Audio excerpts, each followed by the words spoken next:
Real-time strategy games, or RTS for short, are responsible for the success of some of today's most popular video game companies. Take for instance Blizzard. The company we all know and love that produced games like World of Warcraft, Overwatch, and Diablo saw its initial success with Warcraft, a real-time strategy game with perhaps one of the most recognizable main menus you've ever seen. Now for those of you that don't know what an RTS game is, to put it shortly, you, the player, gets awarded a limited amount of resources to build a base and an army efficiently to try to gain an edge on your opponent that will have the same exact challenge as you. Those games are real-time, meaning that they are not based on a turn-by-turn basis, so they require quite a lot of strategic and quick thinking. Although RTS games are not as popular as they once were, they still are an incredibly popular subgenre of video games with a vibrant community of players and developers working overtime to find different ways to evolve the genre.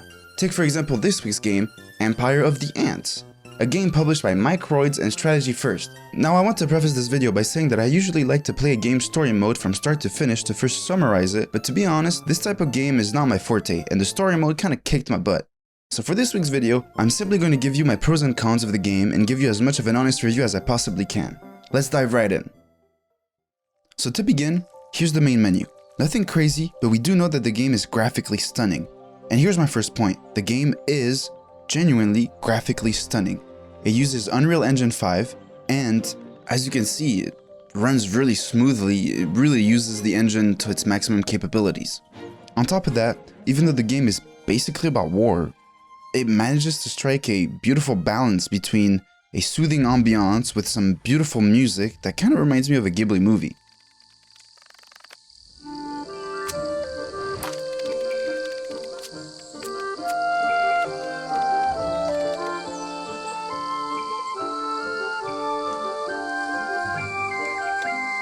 I don't know if I'm the only one, but that's kind of the vibe I get from it. Next, I'd like to talk about the movements of the game. As you can see, we play as an ant, and I must say that it is incredibly satisfying to be able to jump and walk up and down any surfaces as you please. It really gives you a sense that the world is truly huge, with almost an infinite amount of landscape to explore from a completely new perspective, which is the one of an ant. Talking about perspective, the story mode of the game manages to put the player in the shoes of an ant worker in a colony, almost humanizing all the ants and making them a lot more relatable. At first, I thought that my fear of insects was gonna really be a problem for this game, but it actually kind of, I don't know, cured it. The game also has an arachnophobia mode, which I truly appreciated. It showed that the developers were willing to spend that extra time to make the game as accessible as possible to as many people as possible. The only thing to keep in mind with this mode is that, well, if you're a completionist, some achievements won't be obtainable if you have this option enabled, so keep that in mind. The story mode has three types of mission: strategy, tactical, and exploration. Strategy entails just the classic war mode that I'll be talking more about in just a second. Tactical is a mission where you have to do a certain specific task like surviving waves or escorting a snail, for example. And exploration is exactly what it sounds like. You explore the environment and gather some resources for the colony. Now, for the main portion of the gameplay, there's quite a lot of information to summarize, so I'm going to try to be as efficient and condense it in a way that is understandable for someone that doesn't know anything about the game. The main thing to know is that at the core of your empire, there are nest chambers, each with unique functions. Building and upgrading specific chambers within each nest allows you to define the strength and capabilities of your colony. Some chambers are dedicated to training soldier ants, while others manage resource production or defensive structures. By carefully selecting which chambers to prioritize, you can specialize each nest to meet your empire's needs, whether it's to reinforce an aggressive front line, create a resource-rich base, or fortify defensive strongholds.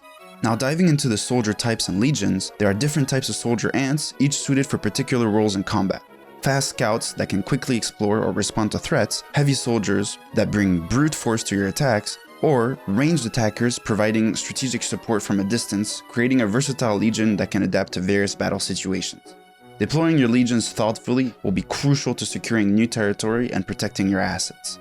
For the economy portion of the wars, well, economic chambers in each nest are essential for keeping your empire thriving. Mushroom farms and woodyards produce food and building materials respectively, which are vital for expanding your nest and maintaining your armies. Upgrading these chambers increase resource output, allowing you to support a larger army and improve other chambers more quickly. Mushroom farms will give you food, which will allow you to revive your legions quicker, whereas woodyards will give you wood, which you will be able to use to build defensive structures. Next are the power-ups and the pheromone abilities. Using some nest chambers to do power-ups and pheromone abilities is also vital to winning a game. You can unlock powerful pheromone-based abilities as you advance, which will turn the tide in battle when used strategically. These abilities might boost the speed of your legions, amplify attack strength, or even temporarily shield your troops from harm. Here, timing is key.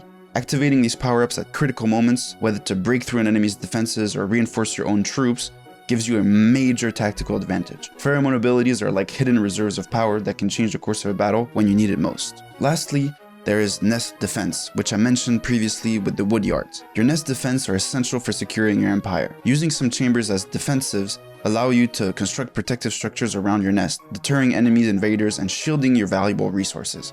Reinforcing these defenses meaning your empire will be prepared for sudden attacks, keeping your resources safe and your colony strong.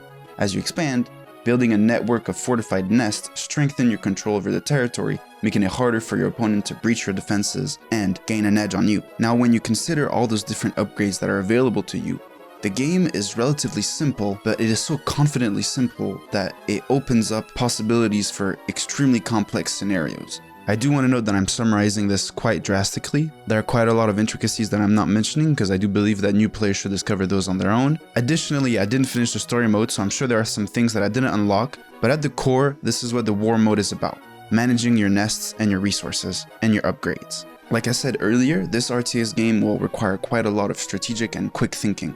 And don't be fooled by its simplicity because it can get quite challenging out of nowhere. Which leads me to my next point, the pros and cons of the game. The first obvious pro is that the game is really beautiful. I mentioned that before. There's also the arachnophobia mode, which I thought was also a very thoughtful thing that the developers made. Now, the cons of the game are that the game got really challenging out of nowhere. For instance, I got stuck on a mission for 3 hours straight. And yes, it's a skill issue, but still, the game went from extremely easy to incredibly hard out of nowhere. And that was a bit frustrating for me.